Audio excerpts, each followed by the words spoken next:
Hey guys, Levi Gates, and I am here for another detox, but this time I have a new friend to introduce you guys to. So with me is Mr. Michael of Yellotools. Hi guys. Out of Germany. Now, Yellotools is a tool maker, and you guys make a ton of stuff, not only for the majority of sign making and vinyl wrapping, but also you make tools for other industries as well. So, Michael, tell us about the company, how to get started, what have you got going, what is up, what is Yellotools? Well, you know, the best ideas always starts with hold my beer, right? And this is how Yellotools kind of started. I was a sign maker myself, and I was never really an organized person, but some things really bugged me a lot, like changing the rolls of vinyl into the plotter, you know, from red to green to blue. And then you always had to put a little piece of tape on it so that's not re-rolling and stuff like that to get organized. And doing this 40, 50 times a day is like pretty annoying. So I thought, why don't I just make myself a little clip, like a plastic clip, so that just like puts on there. And so I put a piece of plywood, I put a couple of nails in it in a certain order, cut me a little strip of, I think it was 4X back then, heated it up with a heat gun, rolled it around the little nails, and I got my clip, okay? So then I put all the clips on my vinyl, and that's about it. And a friend of mine who has a sign shop, he came in to borrow some red, some green, you know how it works, and he saw the clips, and he said, man, where did you get those? And I was like, oh, I built them myself. And he said, oh, they're cool. Can you make me a bag of 50? Yeah. And I'm like, yeah, I can. So I just, you know, that was the start. So meanwhile, that was over 20 years ago. I think I sold about 5 to 6 million of these. Jeez. And this is how it started, right? Yeah, just an idea, just something simple that bothered you that you wanted to fix. Yeah. Wow. And that's the key, actually, you know, most people out there are head to toe in vinyl or detailing or rugs or whatever.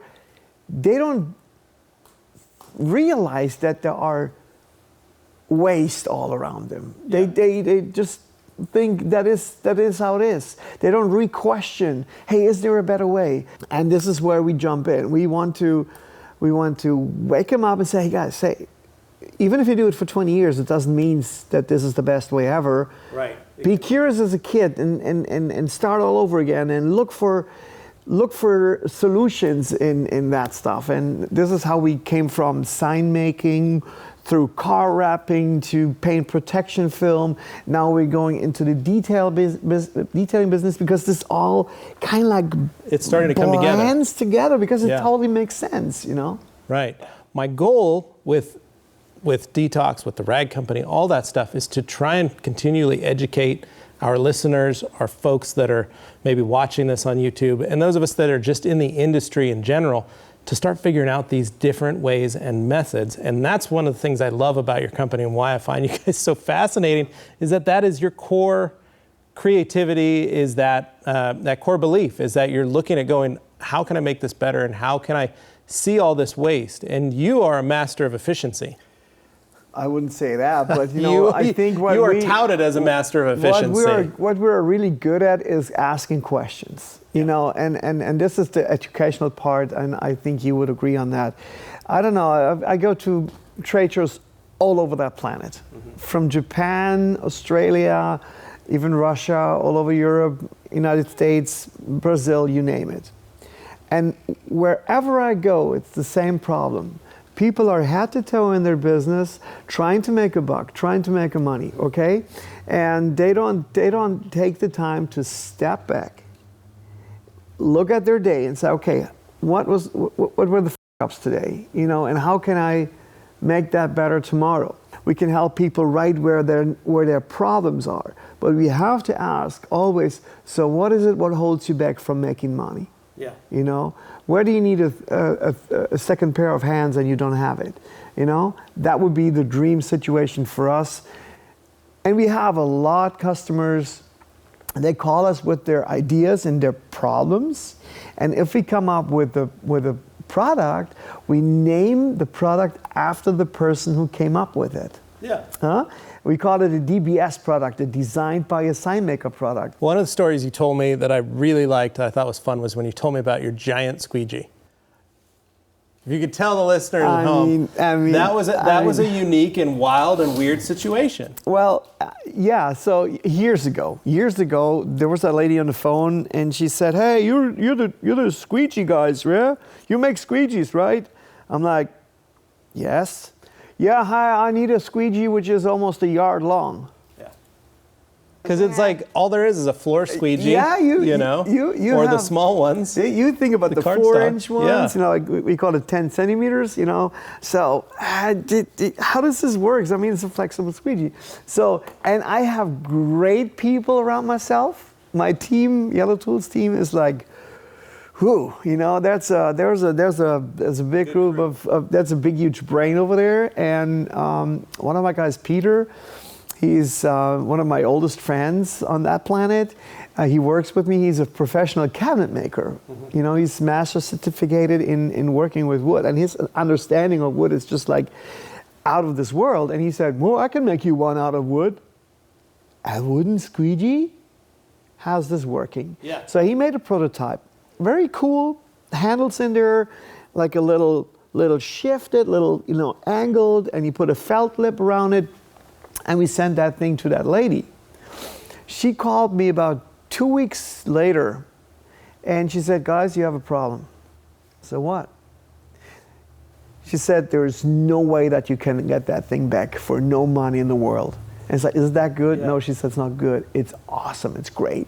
So then we started working with it. And then, of course, you know, someone told you 30 years ago that's a 4-inch squeegee is the end of the world. Right. And they call it industrial standard. Yeah. But vinyls are like what? Like some are huge, massive like rolls, 60 inches doing across. These little movements, and you get all the bubbles in and all of that crap. Yeah. And you should do this with a 4-inch squeegee. How long would it take? Yeah. Years. Yeah. And with that big one, we right now the biggest one we did was 6-point-something feet. And it works. Yeah. In combination with other tools, we have a backslit cutter where you just only cuts the back paper. That's one of my favorite. That thing is so rad. With that, you keep all the liner on, so no dust. You know, you guys detailing, you know, dirt and dust. No go.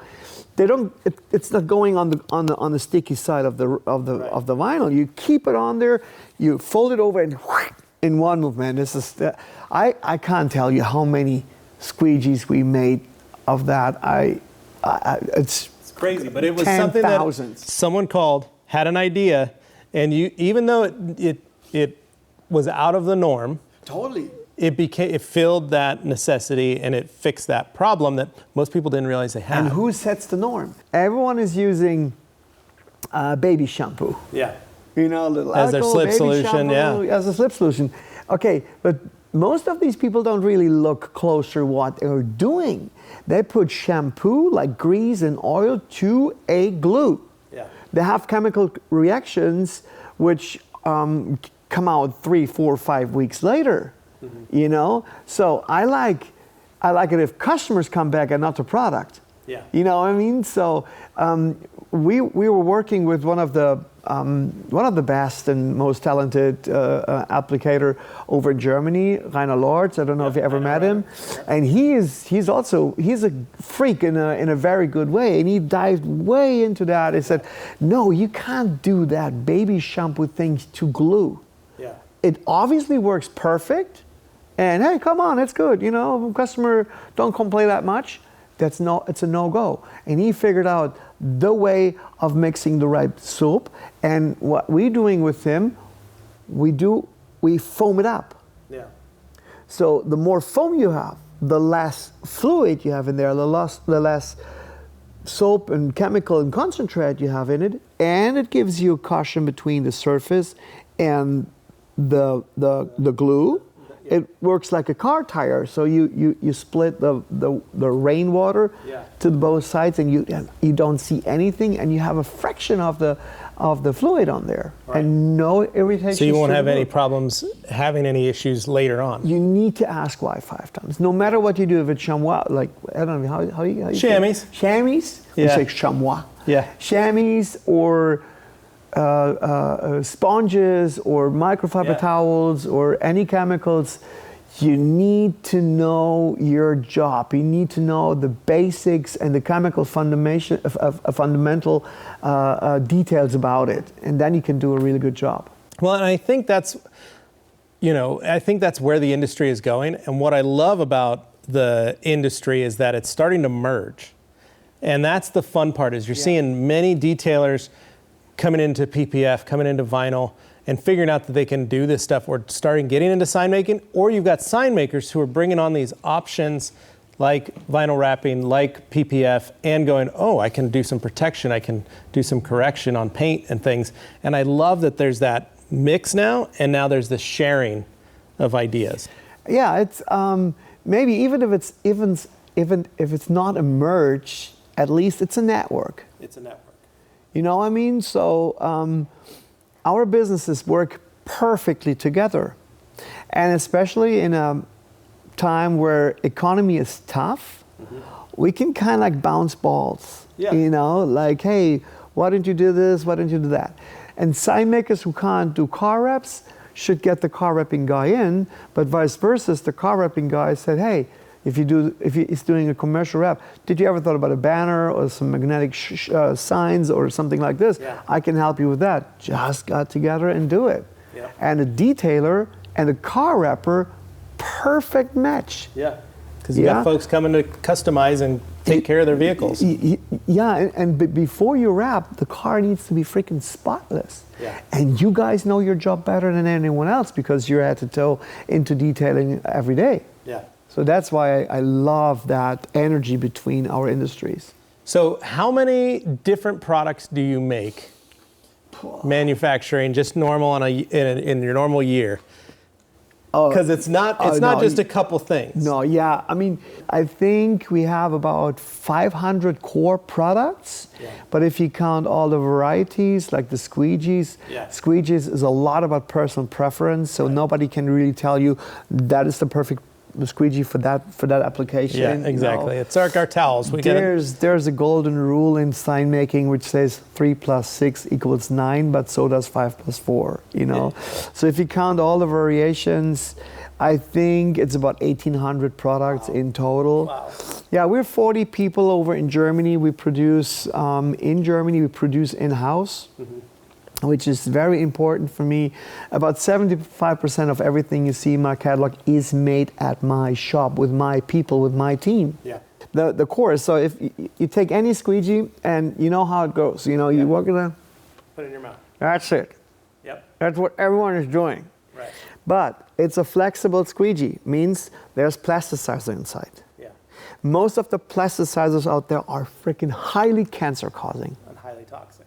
Highly toxic. And what do? Put it in your mouth and lick it all day long, and 25 years later, you can't do it. Yeah. So that's why we use only food-graded rubber. Yeah. Like Toy Safe and FDA approved and all of that stuff. It's way more expensive, but I don't make any excuses. People ask me, can you do a $1 squeegee? Yes, I can, but I don't do it because it's very toxic. And right at the beginning, I told you, if people only would ask why 5 times a lot, ask questions, be curious. Is there a better way? Don't accept bullshit. That's what I always say. Using the right shoes doing your daily job. There are shoes for $39 and for $149. The one for $149 are better for your back. Just don't do any crappy work.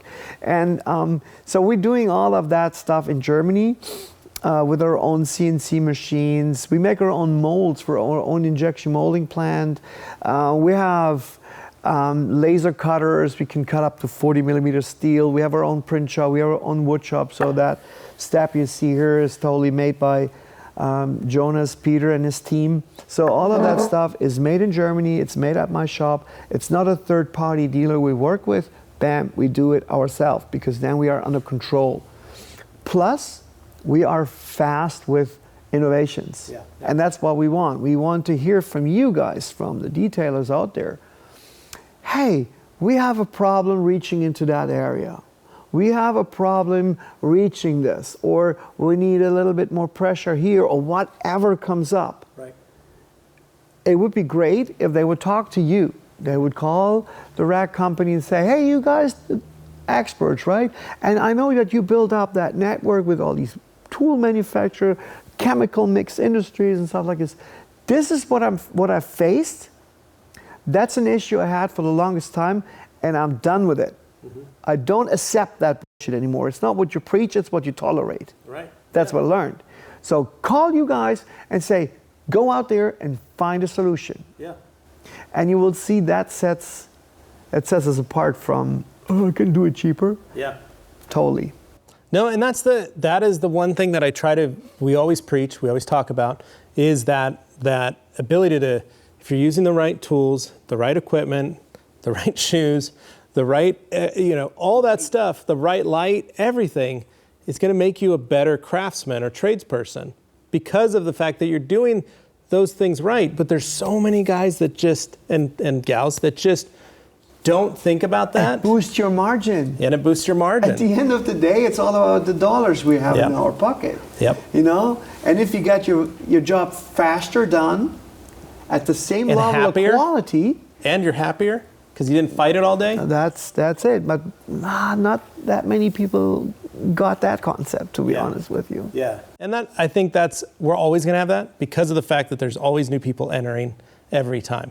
I think now, like right now, is probably the best time for anybody to enter either industry because of the education, the availability of all the information available on the internet now, and all the people that have come before that have helped set that standard and change. And I think for many of the young detailers, young sign makers, young car detailers, or car wrappers, listen to the older generation. Take some of the stuff they listen to, but also think about what is the future going to hold. Stay curious. And what is available, what is something that nobody's even thought of yet.